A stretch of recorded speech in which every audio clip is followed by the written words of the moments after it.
Perhaps no other member of the black community embodied the links of the Pan-African world as coherently as John Henrik Clarke. His devotion to the Pan-African ideal was exemplified through his ability to bring people together throughout the African world. His dedicated involvement in over a dozen international organizations was a testament to his personal commitment to Pan-African unity. He earned the recognition and fellowship of Africans on the continent as well as in the diaspora. Dr. Clarke's life became a symbol of the qualities we wish to claim, to emulate, and to engender: commitment, self-reliance, communalism, intelligence, scholarly excellence, determination, discipline, conviction and achievement. Listen to this audio segment. As he tells us, "We are our only solution."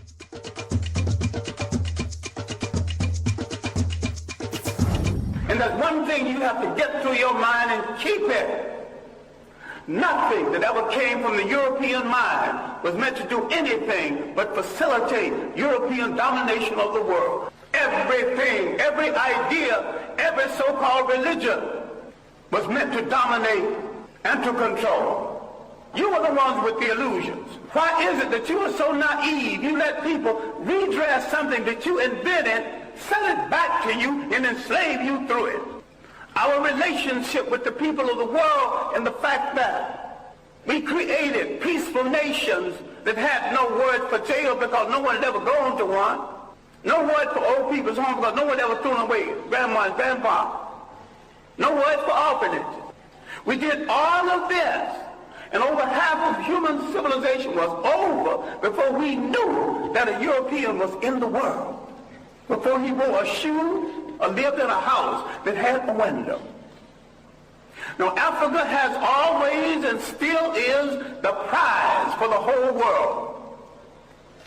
We have always been the prize because we have always had and still have something that other people won't, think they can't do without, and don't care to pay for. Because we have always been the prize, we have been under siege for over 3,000 years. The main thing imperialism did, slavery and imperialism, they removed African people from the respectful commentary of history. When they discovered you, they began to prey on you. And what we have to understand now, in the period of superior brainwashing, is there is no European answer for African problems. Either Africans find a solution to African problems or there is no solution, and if you don't find a solution soon, you go back into slavery. We have to stop all of this nonsense about who belongs to what religion when all of them were imposed on us in the first place. We stop all this fight between Muslims and Christians when neither one of the religions are doing them any good or moving them toward independence. All of them are handmaids of conquerors. All of them are religions of conquerors. We were naive when we accepted their interpretation of something that we had all along. I'm saying we need to take a good look at ourselves. I'm not talking about burning churches. I'm not talking about getting rid of religion. Understand me well. I am saying that every single thing that touches your life, religious, socially, and politically, must be an instrument of your liberation, or you must throw it into the ash can of history.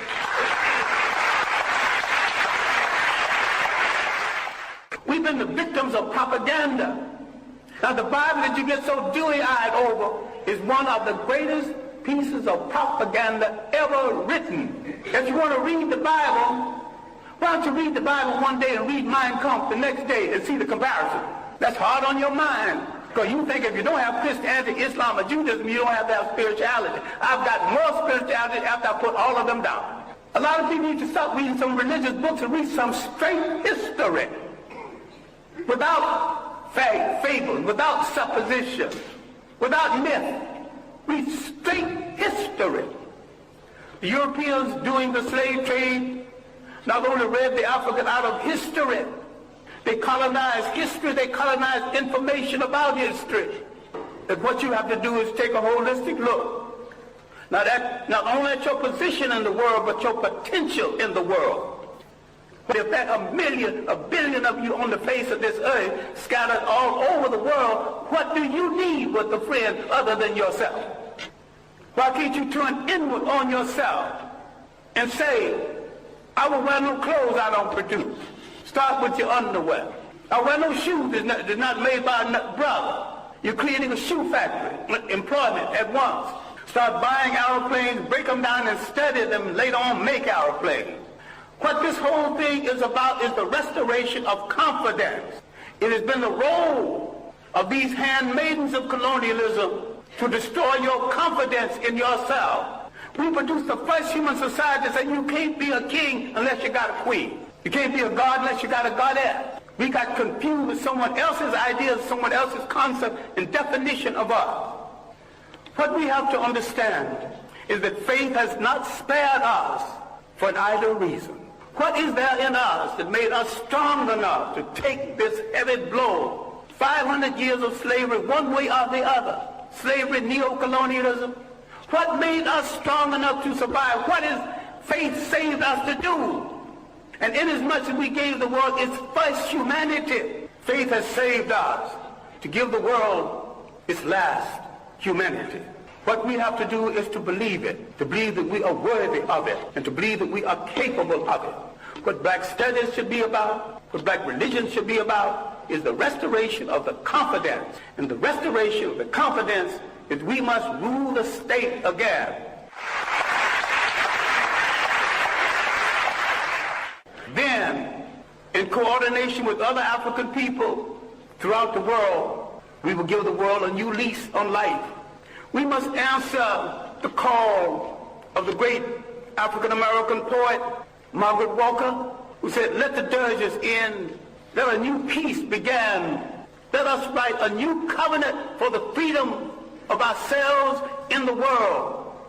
African men throughout the world need to step forward and answer Sister Margaret and say, Sister Margaret, we have heard your call. With our women at our side, we are ready to pick up the challenge.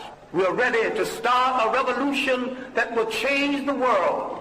We won't get ready tomorrow because tomorrow's things are left to tomorrow. We will start our revolution right now, and we will start it with ourselves. Thank you.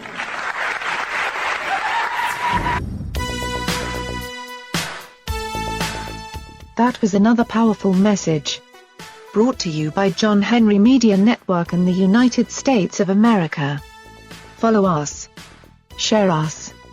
Download our free episodes. And leave us a valuable comment. Also, contact us today at jahu.enterprises@yahoo.com. I say again, that's jahu.enterprises@yahoo.com, and get your music or messages heard by millions for another generous donation today. Thank you.